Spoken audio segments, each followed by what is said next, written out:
नमस्ते। आज के सुपर हीटिंग सेशन में आप सभी का स्वागत है। मेरा नाम है गिरीश रामचंद्र और आज हम लोग स्टडी करने जा रहे हैं कि एयर कंडीशनिंग सिस्टम में सुपर हीटिंग की ज़रूरत क्यों है।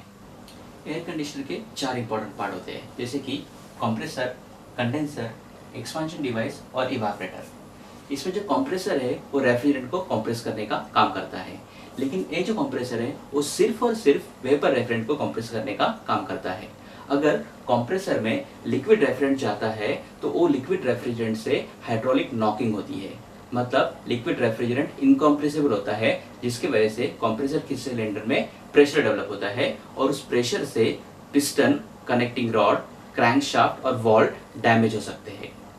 साथ ही में जब लिक्विड रेफ्रिजरेंट कंप्रेसर में अंदर जाता है तब ये लिक्विड रेफ्रिजरेंट कंप्रेसर के लुब्रिकेंट ऑयल के साथ में मिक्स हो जाता है, जिससे कि कंप्रेसर का लुब्रिकेंट ऑयल पतला हो जाता है।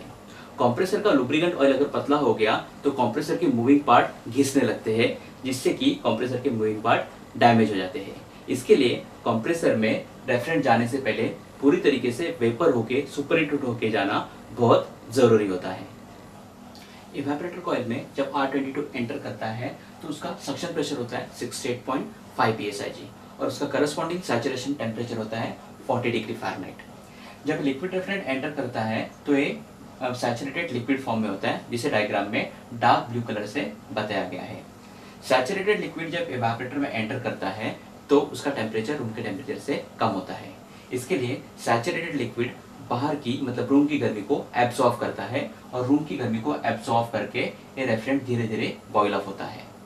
आप डायग्राम में देख सकते हो, यहाँ पे पूरी तरीके से लिक्विड रेफ्रिजरेंट बॉयल अप हो गया है और यहाँ पे रेफ्रिजरेंट का सुपर हीटिंग स्टार्ट हो गया।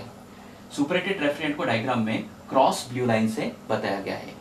यहाँ पे सुपरहीटेड रेफ्रिजरेंट का टेम्परेचर 50 डिग्री फ़ारेनहाइट इतना हो गया और सुपरहीट होने के बाद में ये वेपर रेफ्रिजरेंट कंप्रेसर के अंदर में एंटर करता है।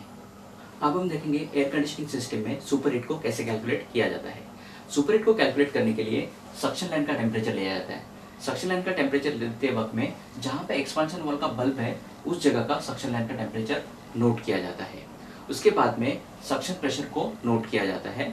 सक्शन प्रेशर को नोट करने के बाद में प्रेशर टेम्परेचर चार्ट से सक्शन प्रेशर का करस्पॉन्डिंग टेम्परेचर देखा जाता है, करस्पॉन्डिंग सैचुरेटेड टेम्परेचर देखा जाता है और उसको नोट डाउन किया जाता है। फिर सक्शन लाइन के टेम्परेचर से सक्शन प्रेशर का जो करस्पॉन्डिंग सैचुरेटेड टेम्परेचर है उसको माइनस किया जाता है। इस एग्जाम्पल में अगर हम देखने जाएंगे तो सक्शन लाइन का टेम्परेचर 50 डिग्री फ़ारेनहाइट है, तो हमने यहाँ पे 50 डिग्री फ़ारेनहाइट लिखा।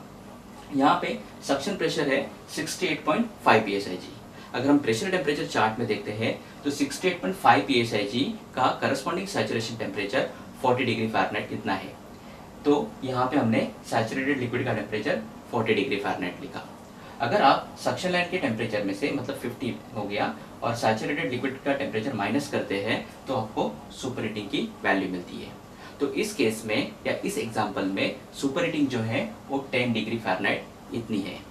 Thank you for watching this video. अगर आपको मेरा वीडियो अच्छा लगा तो आप मुझे लाइक और सब्सक्राइब कीजिए और हम जल्द मिलेंगे एक नए टॉपिक के साथ में। तब तक के लिए गुड बाय।